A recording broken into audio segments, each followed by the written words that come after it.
Kara. Megan. Hello. Hey. I have ghost stories for you today. I love it. This is the Witch's Magic Murder Mystery Podcast. I'm Kara. I'm Megan. Who are you? Kara? Kara? Yep, that's me today. I'm Megan. I'm Megan. What's happening? We've been recording for a while today, okay? Because we're trying to record up some things since we're taking a couple weeks off. So, here we go. Hello. Megan's got a good story. All right. This is from Alicia. Alicia. Cara. Hey. Hey, Kara and Megan. I'm a paranormal investigator. I love it already. Amazing. And grew up in my parents' haunted house, so I have a few stories. Please go ahead with them. My parents have lived in their house, Denton County, Texas. Ooh, I've been there actually since 1991 when I was 1. And it was built in the early 80s, but we don't know the history before that, except everything was just land. It's a 2-story house. Growing up, I would always hear footsteps crackling the tile down the hallway between my room and the stairs. The tile wasn't sealed right, so it would crackle when anyone walked over it.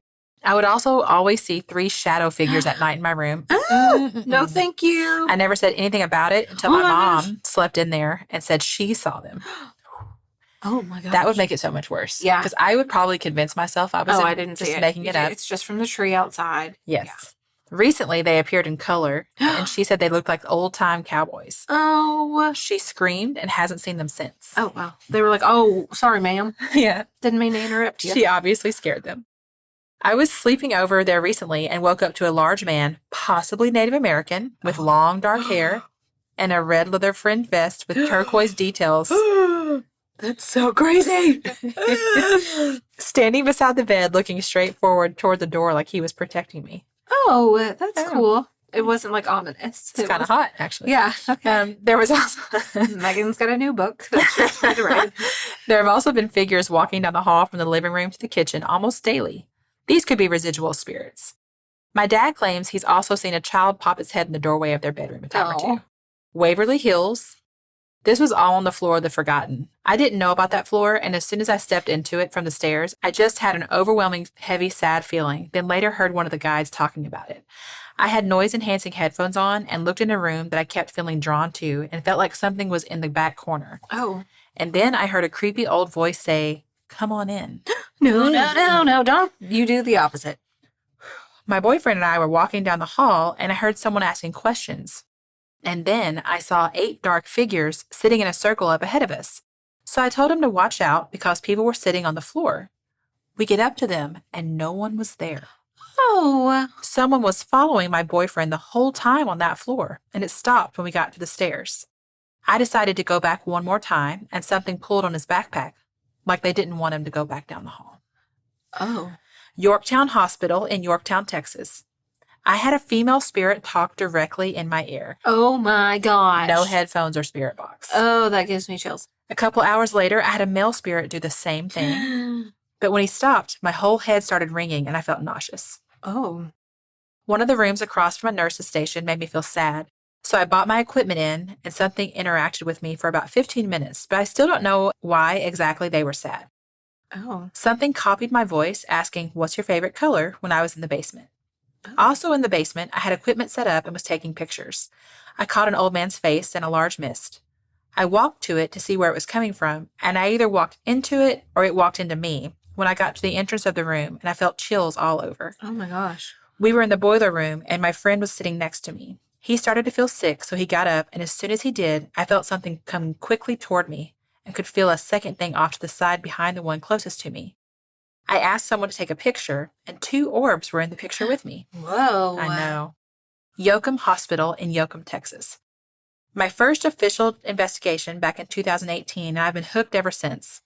I felt something bad beside me and asked someone to point the SLS toward it, and there was a stick figure. Oh. No, thank you. I also saw a large orange electricity ball watching us.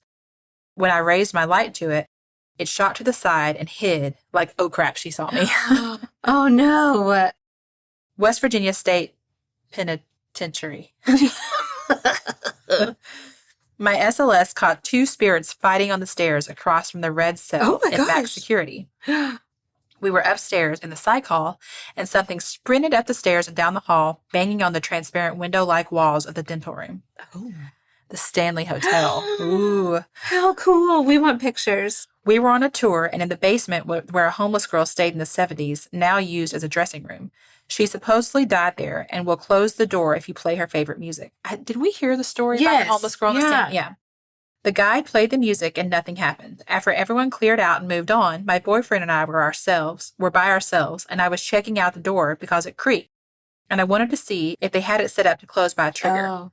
It didn't, but the door did close, and I felt chills all over my body, like she closed the door and walked right through me. I know this was a lot, but I hope y'all like them. I have so many, but these are probably my favorites. Oh my gosh, Alicia, I love them. Yes. Yes, I love that. So fun. I think we would love pictures. Yes. I think being a paranormal investigator is so cool. Would be really cool, yeah. I think I'd be so... Oh, yeah. I would have so many stories that would scare me. Yeah, same. Like, I love hearing them. Yeah. But I don't know that I would want to personally experience that many. Same. Yeah. I liked being able to be detached enough to tell myself, maybe these aren't real. Maybe you're not seeing this. Even though I fully believe every story she has, I don't need to be there. Yeah. Oh, man. Okay, this one is from Liz. Hey, Liz. Howdy, Kara, Megan, and the Trash Witch. Oh, she's for sure in here. Well done. She has been bothering us all day. Mm-hmm. I almost forgot to send my story in by the deadline. Listen, there's not a deadline No, there's anymore. no more Y'all deadline. Just send them in. Keep them coming. I have a cottage, cats, a terrific broom, hair that frizzes readily, and I'm just now realizing I'm the witch I always wanted to be. Oh, she came out of that broom closet. My story is vintage like me. Oh, I love you. Cool, yeah. This is from 1994. I was a new mom and a newlywed working on an English degree in Newport News, Virginia. Oh, how cool. My then husband took me out for Valentine's Day, but right up until we left, I was working on a paper. Since it was the days of dialing directly onto a local server, local in the geographic sense, not a local drive, my computer was not online. And since it was the days of CRT monitors that would burn out, my screensaver with the stars whooshing by was on. Oh my God. She goes, y'all are younger, so not sure if you remember those. I absolutely do, and I love them. When we got home, I could see some light coming from upstairs and made him come up with me to put the baby down and saw the guest room lit up by the monitor and WordPerfect was open.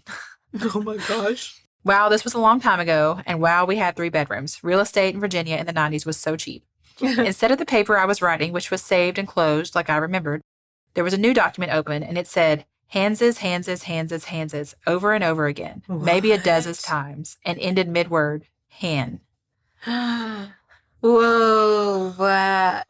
I yelped, and the old dude came in, which it's her husband, and said, whoa, what's that? I checked the phone and got a dial tone. And who would dial into our home computer anyhow? The document wasn't named, and I cannot fathom why I didn't save it. Oh my gosh. We decided our ghost must be a friendly kid who just wanted to hang out since the message was so innocuous. But we still brought the baby to bed with us that night. Yeah. Sometimes we'd hear banging upstairs while we were downstairs. But my mom, who was an engineer, pointed out that it only happened when we opened the kitchen door and it was an airflow issue. Thanks, Mom. I didn't give it much thought after a little while, so we moved to another house and never heard from the Hanses again, or so I thought. Oh. A couple years ago, the friend I sold it to when I moved to Seattle, she said she mentioned that when they moved to another house, it cost $85,000. And then when she moved to Seattle, she said houses are not $85,000 here. No. She said the friend that she sold her first house to sent me some photos of her remodel of the kitchen and bathroom, which she promised to do when I told her I'd always wanted to launch those rooms into the sun. Mm-hmm. And she said, yeah, Hanses was pretty activated about it. Pardon? Oh, you know, the ghost. She'd heard me tell the story at a party, and that's where she got the name, but apparently the random banging and knocking followed us from one end of town to the other and settled in the kids' bedrooms. She said it freaked her out when it happened, but would stop whenever she said, simmer down there, Hanses. Right? I sure wish I had a cool origin story, but all I've got is one slightly spooky word and a witchy friend. I'm not especially ghost sensitive, apparently, because my new husband and I spent our wedding night in a haunted hotel, and everything was totally normal except the exciting life change. Oh.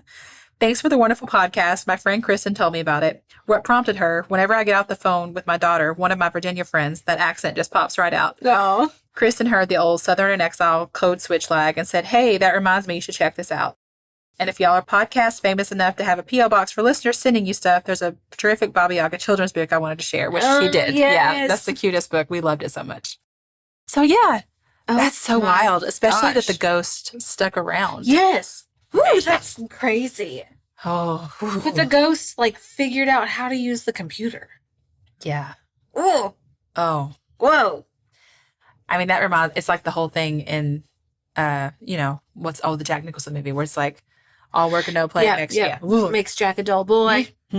Mm-hmm. Here's another one Okay, I'm ready. from Delilah, which is one of my favorite names in the world. I love Delilah so much. Growing up, my family has always had an affinity. Wait, can you please read Delilah's last name? No, I cannot. Oh, Thank you for that. Delilah's last name's not on here? No, Okay. she doesn't have one. Okay, I'm pretty sure Delilah just goes by Delilah, like Madonna and Prince. It's a very difficult last name. Growing up, my family has always had an affinity for the paranormal. It seems we have always chose historically old houses to live in, but it may just be because of our area being northern Kentucky, which is lovely. Yeah. Kentucky is a great place, alongside the Ohio River Valley. I was a skeptic growing up because I never had anything compel me to believe until my family and I moved several years back to a house built in the early 1800s. Ooh. It had been cosmetically touched up, but a lot of the original woodwork, doors, and layout still intact. When you first walked in, you had an old parlor room with the original French sliding doors. One of the first few weeks living there, my father fell asleep in the room beside the parlor room in the recliner. He swears that night he saw a shadow of a woman pass by the French doors. I thought he was just not used to the new house, even though he had never ever believed in ghosts or acknowledged the possibility of a shadow being a person before. Oh. Our first few months there were fine. Creaky floors and doors, sure, but all accountable for the old house, until my special needs little brother started to act weirdly towards the parlor room. He is nonverbal and handicapped, usually in his wheelchair, but you can still read his reactions to things by facial expressions and body language. Okay. At night, he would often blank stare into the corners of the room and then suddenly be unnerved by something and look away real quick. I would get weirded out by that behavior, but just tried to joke it off. One day, while talking to his school nurse, she had told me he had been messing with her, typing up some stuff on his speaking tablet. When I asked what he had typed, she said, "Ghost." Never up to that point had he typed it before. I didn't even think he knew what a ghost was. Oh my gosh. I avoided taking him into the parlor room at night until the most compelling experience had happened a few weeks after. I wheeled my brother, he is unable to move himself, parallel to a window he liked sitting at, locked his master brake, that stops his wheelchair from moving at all, and went to the kitchen. Sometime later, my father shouts for me. I quickly go to see what's going on, and he is staring at my brother, who is now in the middle of the parlor room, facing back at us. He told me he was doing laundry when my brother's wheelchair started to clack with metal, where his seatbelt hits his wheels when he's moved, to find him about 4 feet from where he had been by the window. No one had moved him. Oh my gosh. Okay. I'm so stressed. My father was just in the next room and would have seen if someone else had went past. Worst part, when I went to wheel him out of the room, his master brake was still on. It was still locked. So there's no way. Oh my gosh. Needless to say, after that encounter, not only did I believe in ghosts, but contacted the town's historian to find out who had lived and maybe passed in the house. A woman named Sophia passed away in the mid-1800s in the house. Also found out at the time, a custom was to just hold the funeral at homes where the deceased had lived. But for a reason not recorded, Sophia's funeral was held somewhere else. Huh. We made peace with Sophia and cleansed the house, and the parlor room hasn't been a problem since. Oh, that's so my smart, gosh. Delilah. Yeah. Yeah, that is interesting. I would be like, nope, we're moving. Yeah. Sorry. But that's a good idea. Like if Yeah. Sophia was like, I was supposed to have a funeral here and I Right. didn't. This is Yeah. my home. Wow. I'm so glad they did that. Yeah. Yeah. Wow. Okay. So there you go, guys. There's Okay. 3 ghost stories for you. My gosh. Yeah. Those are I just so love good. these when you guys send I them know. Please keep sending them. in. Yeah. All right. Thank you so much. Yeah. Thanks for being patient with us. Yes, we love you. So much. Goodbye. Goodbye.